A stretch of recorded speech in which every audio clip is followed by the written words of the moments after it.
qui ont autorité et qui sont respectés, j'en parle d'une manière critique, d'une manière ironique, d'une manière qui fait rire.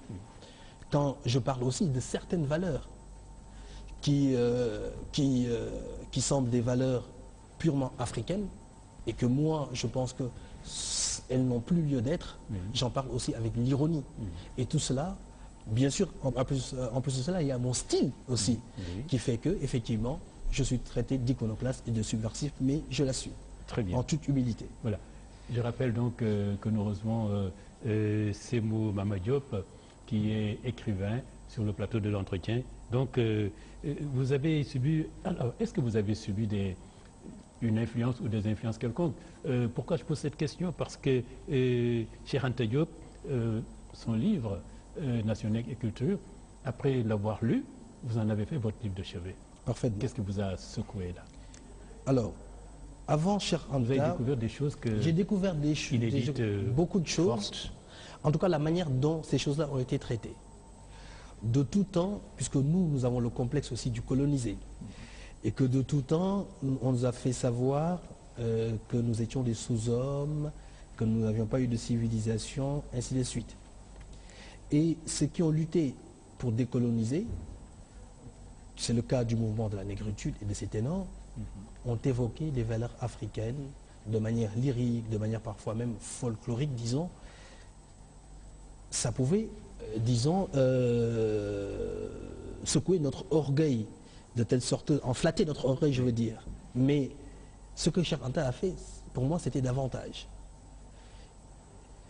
Il a essayé de démontrer scientifiquement, en tout cas en utilisant les techniques de sciences humaines, comment l'Afrique a eu de grandes civilisations, comment l'Afrique existait, de manière, je veux dire, culturellement, avant l'invasion européenne, avant l'arrivée des Occidentaux, avant la traite négrière, bien sûr avec des arguments à l'appui. Et cette façon de traiter cela, en disant, oui, il y a eu cela, mais attention, attention, ce n'est pas pour en faire, comment dire, une délectation narcissique. C'est pour vous dire juste qu'on a eu des civilisations et qu'on a stagné, voire régressé, et qu'il est temps qu'on reprenne le travail qui consiste bien sûr à faire en sorte d'avoir une culture, une économie et disons une civilisation encore rayonnante. C'est ça en fait. Et cette façon dont il a traité cela, ça m'a vraiment plu et je garde toujours Nation et Culture comme mon livre chevet, sachant que Cheikh Anta Diop a demandé à être dépassé aussi. Et puis j'ai lu quelque part que vous avez dit à ce moment à un de vos frères, j'ai un peu trouvé ma voie. Effectivement, oui. C'était une voie, celle de l'exploration, bien sûr, de l'histoire de l'Afrique. Parce que vous l'aurez remarqué, chaque fois que j'écris un roman, même si ça parle de choses modernes, contemporaines, il y a toujours des références historiques. Parce que l'histoire, je pense, de l'histoire sortira plein de choses. De la compréhension de l'histoire, on pourra appréhender notre futur, éviter que les erreurs ne se répètent, éviter que l'histoire balbutie, éviter plein de choses, plein de désagréments qu'on avait subis. Et c'est pour ça, je dis, allons voir ce qui s'est passé avant, mais de manière objective, sans essayer de flatter un quelconque orgueil. Allez voir ce qui s'est passé, quelles sont les erreurs que nous avons commises pour en être arrivés là, pour être si facilement colonisables, si facilement corvéables, et d'essayer bien sûr de trouver de ne pas les failles. Être parmi les premiers, d'avoir besoin de l'aide, d'avoir besoin d'être assisté. Voilà, il faut qu'on dépasse, c'est ça. Voilà. C'est ça. Alors on dit volontiers que vous êtes un écrivain de rupture. Je ne sais pas, est-ce par exemple vous dites que vous vous basez beaucoup sur l'histoire pour écrire? C'est pas tout le monde qui le fait d'ailleurs. Je pense que, je dis, la plupart des écrivains travaillent tout simplement sur de la fiction pure, en tout cas ici. Et puis est-ce que parce que vous avez, on dit rupture, parce que vous avez délaissé les thématiques classiques, c'est cela?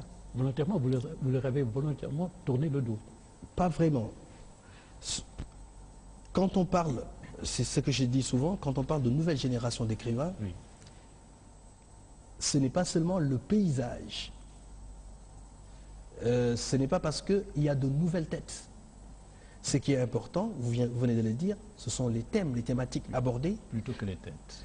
Plutôt que les têtes, et surtout, comment ces thématiques, même si c'est des vieilles thématiques, comment elles sont abordées maintenant. Donc moi, je peux aborder de vieux thèmes mais d'une autre manière, avec un autre regard, mais aussi des thèmes moins classiques. Parce que, c'est ce que je disais tantôt, le constat qui a été fait, c'est que nous autres Africains, il ne faut pas, je pense qu'on avait des réflexes puérils. Ces réflexes qui consistaient tout le temps, chaque fois qu'on était méprisé, chaque fois que l'étranger, l'Occident, nous faisait des critiques sur notre système de valeurs et tout cela, on avait une réaction qui consistait à valoriser, souvent de manière excessive, notre culture ou nos valeurs culturelles. Moi, je pense qu'il ne faut pas se faire distraire. Nous avons un objectif, celui d'arriver à ne plus être assisté, à avoir, comment dire, à relever les défis du monde moderne. Ce qui nous intéresse, à nous autres Africains, il me semble, c'est d'avoir des organisations sociales solides, être compétents techniquement et avoir un rayonnement culturel. Donc si je résume bien, c'est être rayonnant, techniquement compétent, rayonnant culturellement et avoir, c'est la base d'ailleurs, des organisations sociales, donc politiques, solides. Et donc si vous regardez bien, si vous y prenez garde, mes articles, comme les thématiques que j'aborde, sont axés sur ça. D'abord, sur l'organisation sociale. Je critique beaucoup les élites. Oui, parce que ce sont les élites qui permettent que cette organisation soit fiable. C'est à eux de mettre des institutions fiables et de respecter ces institutions. Ensuite, bien sûr, j'ironise beaucoup sur le fait que nous sommes techniquement en retard. C'est ce que je disais tout à l'heure. Oui. On n'arrive pas à avoir l'état d'esprit qui nous permet d'aller d'acquérir cette science nécessaire à une certaine autonomie sur le plan technique.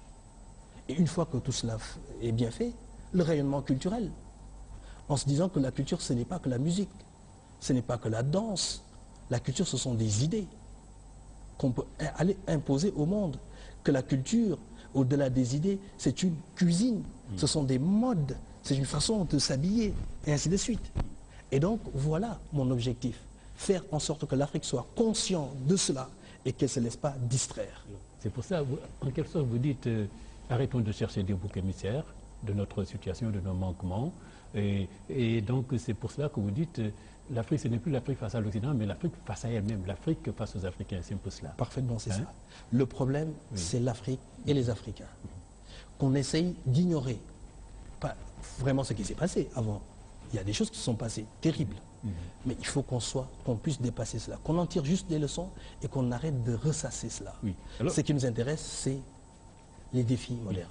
L'Afrique face à elle-même, en même temps, implicitement, vous invitez l'Afrique à renoncer à certaines de ses valeurs, auxquelles elle tient quand même comme à la première de ses yeux. Comme le mysticisme, par exemple, qui est partout, dans la politique, dans la société, dans le sport, mais partout, partout. Vous avez dit le mystique, par exemple. Par exemple. On en a parlé en préparant cette émission. Effectivement. Vous dites qu'il faudrait avoir un autre œil là-dessus. Je parlais tout à l'heure des superstitions. Oui. En fin de compte, c'est cela. Qu'est-ce qui a été à l'origine du développement de l'Occident et maintenant de l'Asie? C'est qu'à un moment donné, ils ont mis sous le boisseau tous les mythes et les superstitions en ayant pour ligne de conduite et le rationalisme des siècles de recherche et des siècles de transmission des connaissances.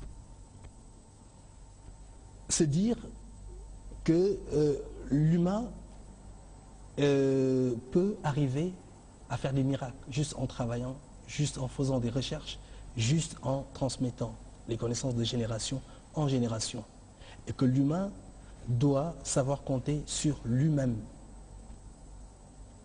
Nous sommes encore, sur certains aspects, à, disons, l'ère de la caverne. Tout sur le mystique. On mise tout sur le mystique. On doit faire du sport, c'est le mystique. Notre équipe nationale doit aller en compétition, il faut des marabouts. Il y a un budget pour ça. Il y a un budget pour cela.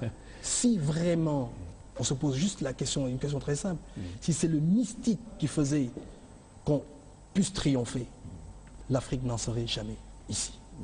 C'est juste une petite question. Donc l'Afrique commence maintenant à s'adonner aux profanes. C'est une invitation. Ah oui.